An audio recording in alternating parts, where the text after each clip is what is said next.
الكابتن عصام الحضري طلع يتكلم عن النادي الأهلي وبيقول لك إن القيم والمبادئ دي كانت زمان، لكن دلوقتي القيم والمبادئ بقت بتتجزأ وبقت على المزاج. بقول لكم إيه؟ ما تيجوا نشوف. يطلع ما يرجعش. لا، ما كانت مبادئ وقيم كانت زمان.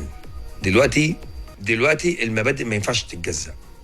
ازاي؟ زي الناس ما لا قلت لك يعني ما ينفعش يبقى في لعيبه عملت نفس الموقف الحضري وترجع النادي الاهلي تاني. ما ينفعش يبقى في لعيبه اساءت للنادي الاهلي، اساءت لرئيس النادي الاهلي، اساءت لجماهير النادي الاهلي انا عارفه بقول ايه. اللي انت قلت عليه دلوقتي، فاهم انت قصدي؟ مش امام عاشور لوحده، امام عاشور لوحده.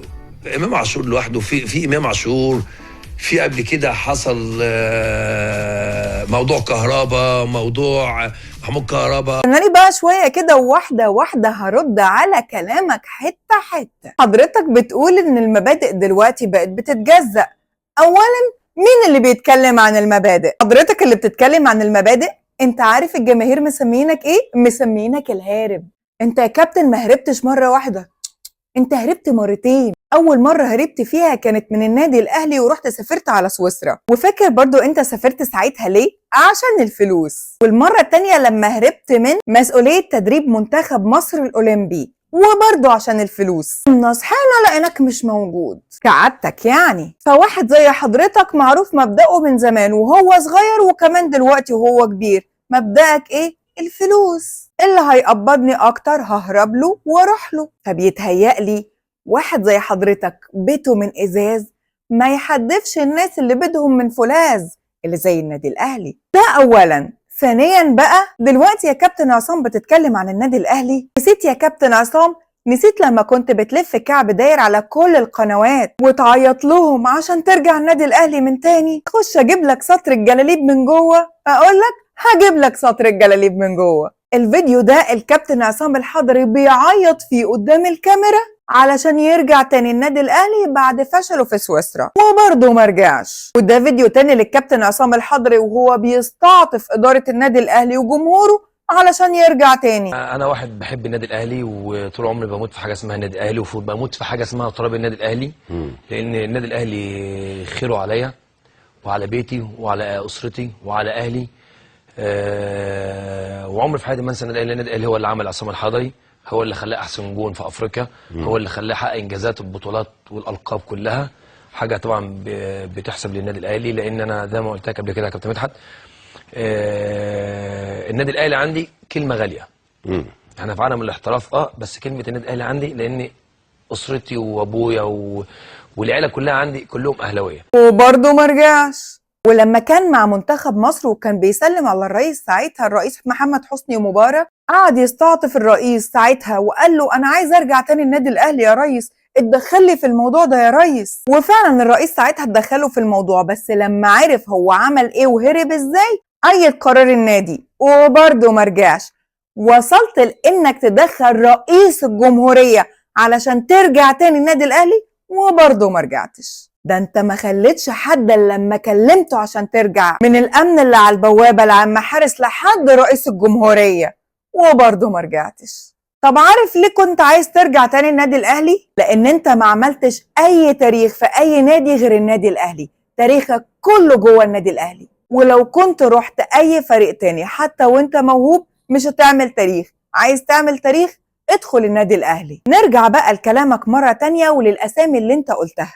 حضرتك استشهدت بإمام عاشور وكهربا. أولا، موقف إمام عاشور وكهربا مش زي موقف حضرتك خالص. حضرتك هربت من النادي، لكن هما سابوا أنديتهم علشان يجوا ويدخلوا جوه النادي الأهلي. ولو كان قصدك على كلام إمام عاشور قبل ما يجي النادي الأهلي، لا تسمح لي بقى، انت كده فهمت غلط خالص يا كابتن. اللي يسأل على سلوك إمام عاشور وهو في نادي الزمالك، نادي الزمالك مش النادي الأهلي. زي لاعب يتكلم كده على اي نادي ايا كان بالطريقه دي من غير ما ينزل عليه عقوبه، فدي مبادئ نادي الزمالك مش مبادئ النادي الاهلي، احنا ملناش دعوه. وديك حضرتك شفت بنفسك نفس اللاعب امام عاشور لما دخل النادي الاهلي بقى سلوكه عامل ازاي، علشان القيم والمبادئ اللي حضرتك بتتكلم عليهم. ما يقدرش يتكلم ولا على النادي الاهلي ولا على اي نادي تاني في مصر علشان عارف انه هو هيتعاقب، علشان ده نادي القيم والمبادئ، وعارف كويس قوي اللي كان بيعمله في اي نادي تاني ما يقدرش يعمله جوه النادي الاهلي. ولو حضرتك بتتكلم زي جمهور نادي الزمالك، فجمهور نادي الزمالك معذور،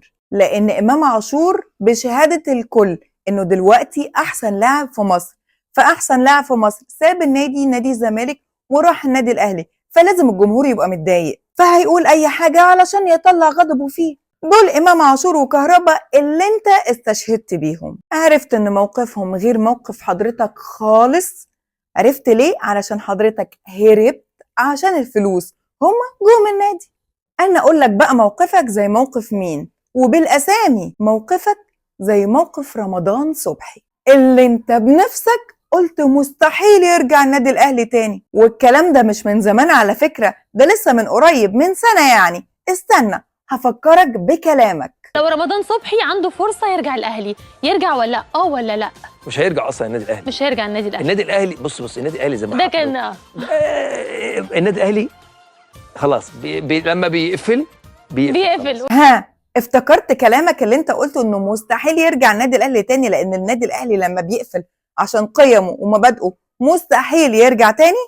مع الحضري دونت ميكس كل حاجه والعكس. ومش بس رمضان صبحي، عبد الله السعيد وحسام عاشور، حد فيهم عرف ولا حتى هيعرف يدخل النادي الاهلي من تاني؟ مستحيل. وده ليه؟ علشان نادي المبادئ، المبادئ ما بتتجزأش يا كابتن. تحب اقول تاني واطلع فيديوهات تاني ولا كفايه عليك؟ تعت ليه انت دلوقتي؟ تعت ليه؟ يا عصام، ما انت اللي استفزتني يا اخي.